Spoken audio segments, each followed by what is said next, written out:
আসসালামু আলাইকুম। আশা করি আপনারা ভালো আছেন। দেখতে পাচ্ছেন সিঁড়ির বাম পাশে যেগুলো কাজগুলো দেখতে পাচ্ছেন, প্লেট অ্যালুমিনিয়াম লাগা আছে। এগুলো হচ্ছে আমাদের কাজ। আমরা এগুলো কাজ করছিলাম। এগুলো আসলে এগুলোতে পাথর লাগার কথা ছিল। পাথর লাগেনি। সেখানে পাথর ক্যানসেল হয়ে যেয়ে এখন হচ্ছে কংক্রিট হবে। তাই তো আমরা এগুলো বোর্ড লাগাচ্ছি। কত কষ্ট করে আমরা কত কষ্ট করতে হয় এই প্রবাস জীবনে। এইটা হচ্ছে ১৭ মিটার জায়গাটা খাড়া। এতখানি খাড়ো জায়গা ১৭ মিটার।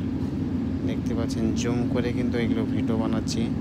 অবশ্যই আমার ভিডিওগুলো ভালো লাগলে লাইক, কমেন্ট, শেয়ার করবেন।